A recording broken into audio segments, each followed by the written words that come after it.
Hey, greeting and welcome to a captivating session of Technical Talk with Brijesh. I'm Brijesh, and in this session of Advanced C Sharp feature, I'm going to cover up Module 2, Chapter 9, that is Position Pattern. So, position pattern basically introduced in C Sharp version 8. So, position pattern, let us take advantage of something that we already learned before in my Module 1, where we talk about the deconstruction of tuples and classes that we are going to use it here. Okay, and we'll understand the position pattern with two use cases. So we can start from here. I'm just open my whiteboard here. You can see my first use case is where is get quadrant position. So in this position, what happening, we are going to give the two value x and y. Okay, and based on that we need to determine these values going which quadrant, first one, second one, third one, or fourth one. So for example, if we say 3 4, right, so it's going here in the first quadrant. If I say -3 and 4, it's going here, something like that. So based on input we just figure it out where it's going. So that is the first use case. And second use case basically where we'll give some shape parameter, right? So for example, I'm going to give like width and height. Okay, so based on width and height we can see either it's a rectangle or square. Okay, so I'm going to demonstrate through my code base. Okay, and we can see how we can achieve this kind of things by these two use cases. So I'm jump start here in my code, and you can see here in the chapter 9 program.cs file. So first use case I'm going to cover get quadrant. So here you can see there is one method get quadrant, and here we are passing one parameter, and that is a point object. So that point object basically hold x and y values. Okay, and based on that x and y values it's going here. And again we are using the switch condition, that is the because it's the latest version of C sharp we are going to use. So this is the enhanced version of switch case what we are using it here. Okay, so in this point hold basically x and y value, so that is x and y value. And you can see here I already created the class, and where we have a two property x and y. Okay, both are integer value. So here you can see x and y values are here, and if the condition is met, right, x is greater than 0 and y is greater than 0, we can say okay, this is in going in first quadrant. Okay, if x is less than 0 and y is greater than 0, second, otherwise third, fourth. And this underscore is basically representing is like just like a switch statement, right, we can say default. Okay, so this working as a default, so default is origin. Okay, now the question is here why we are using in this. If you see line number 8 here, we can say x, and then we can say where x, y, and where y. What does it means x and y? So basically this where x and where y, what we are going to use here, this is the local variable. Okay, and whatever value we are passing here to this method, this object is there. So this is the x, capital X, you can see here.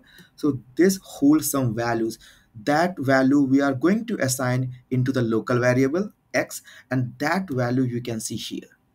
Okay, the same thing here, you can see the y, the capital Y. So here we have some value in this variable, and now we are going to assign this value to the where variable, that is a local variable, and then we can use here in when condition. And then based on that we can say okay, this is the first and second. So this is the purpose how why we are using this one.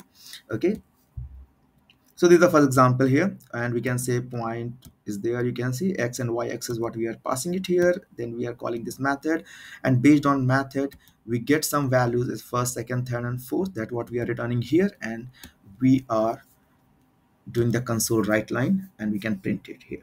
So this is the first use case. Okay, so let's run the first use case, and we can say .NET run command, and let's see what will be the output. Now you can see here the point 3 and 5. Okay, this is the value what you are passing, and we can say this is the first quadrant. Just forget about the second one because this is the second use case what I'm going to discuss in just next few minutes. Okay, now I'm going to change this parameter to -3 and 5. Okay, and try to run one more time .NET Run command, and let's see. Now you can see here, because this is the negative value, right? So it's going the next one. So here when we say -3 or minus value, so this is the x-axis basically. So you can say this is x-axis and this is y-axis, right? So this is the plus, this is the minus, right? So and this is 0. So this quadrant is here, coordinate is 0 comma 0. So we are going here or here. So in this case we say -3 means going here, and +5 going here somewhere like this. Okay, so this is second quadrant. So that what we are going to use it. So in that way we can see this is called the position pattern. Okay, second use case what we have here, determine the square. As I explained before, again we create one method, determine a square, and then again we are passing a rectangle object here.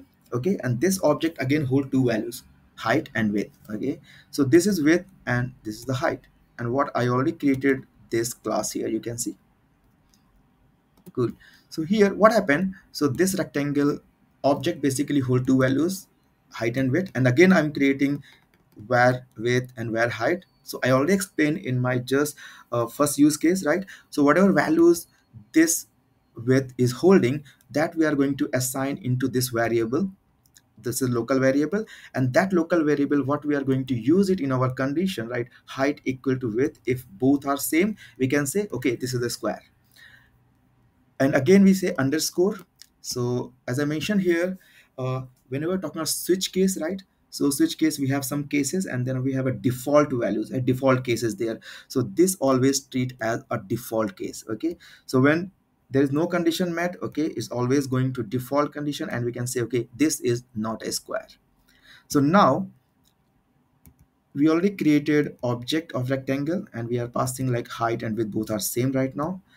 Okay, and we are calling this method, we are passing this object to this method, determine square, and we can see the result. So result is either they contain a square or not a square, and then we can console it here. So that what you can see here, when I pass the value 4 4, okay, so both are same, that's why you can see the output is square, right? Okay, I'm going to change this height to 7.